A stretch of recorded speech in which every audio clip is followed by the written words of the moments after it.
A movie shot entirely on an iPhone 7? Yeah, that happened.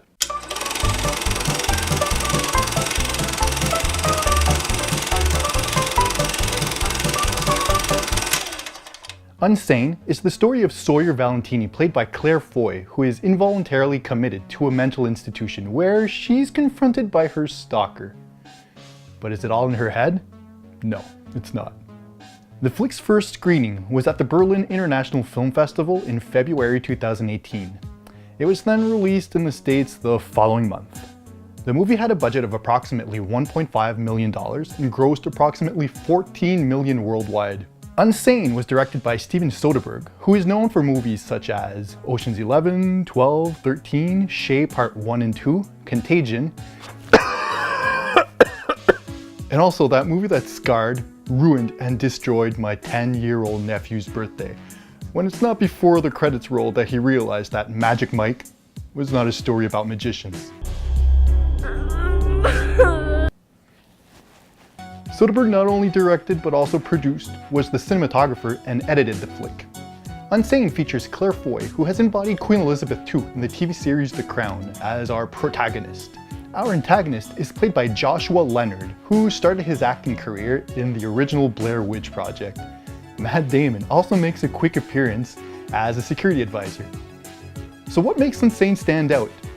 Well, for one, it was completely shot on an iPhone 7 Plus in 10 days. I would have loved to have been a fly on the wall when Soderbergh proposed the idea. Okay, Mr. Soderbergh, you're here to pitch me your new movie idea.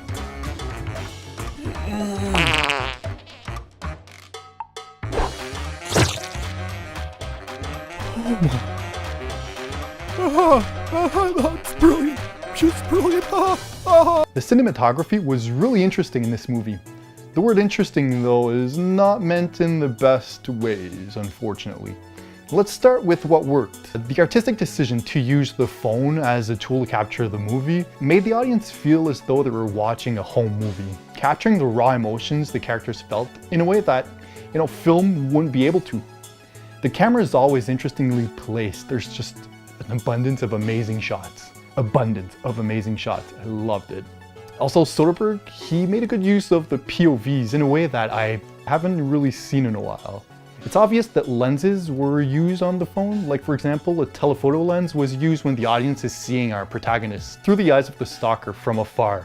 Soderbergh mostly used natural and practical lights throughout the movie, which really sold the home movie look. So the iPhone is equipped with a small camera sensor, right? It's about 3.99mm by 7.21, meaning it has a small surface to capture the light. Compared to the professional digital cameras, its sensor is really tiny. So the movie was shot in 4K, but because of that tiny sensor, unfortunately the image fell flat. It really looked and felt amateurish, something really difficult to shake off throughout. But it makes you ask the question, why use an iPhone at all? Unlike the Blair Witch Project, where they didn't use an iPhone but like a shitty camera, there wasn't a clear motivation to use an inferior camera, and I think my light just shut off. No, it didn't. Weird. Something's flickering.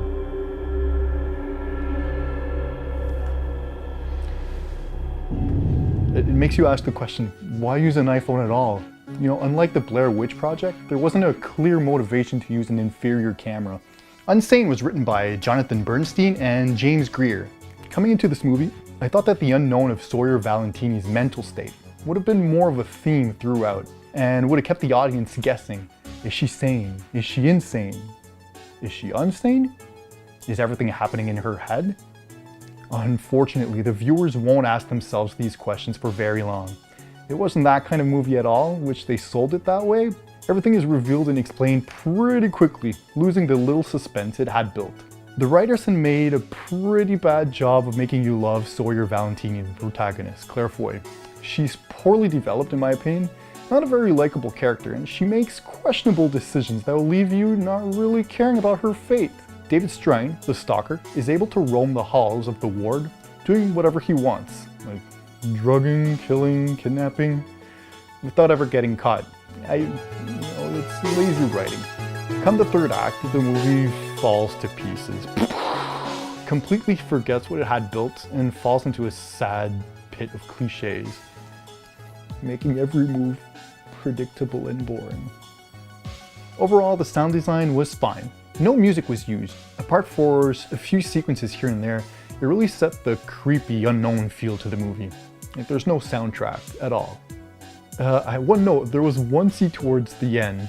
The cameraman's footsteps are actually heard when David and Sawyer are in the blue cushion room, and the camera revolves around both characters, who are standing still for the most part. You hear footsteps. Claire Foy's performance, especially in the first act, felt forced and ungenuine. She's decent afterwards, but there are no memorable scenes. Joshua Leonard, on the other hand, is creepy as fuck, and remains creepy as fuck throughout. You know, it's an even performance. Is it good acting? It's acting. Also, Matt Damon. Matt Damon.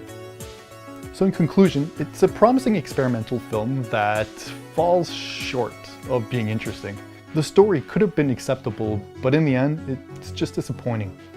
The experimental cinematography with the weird, interesting shots were fun to look at, but became annoying pretty quickly, distracting and disengaging. Even though I did not enjoy this movie, you just might though. Like, support the artist, watch this film, and let me know what you think. Go see it.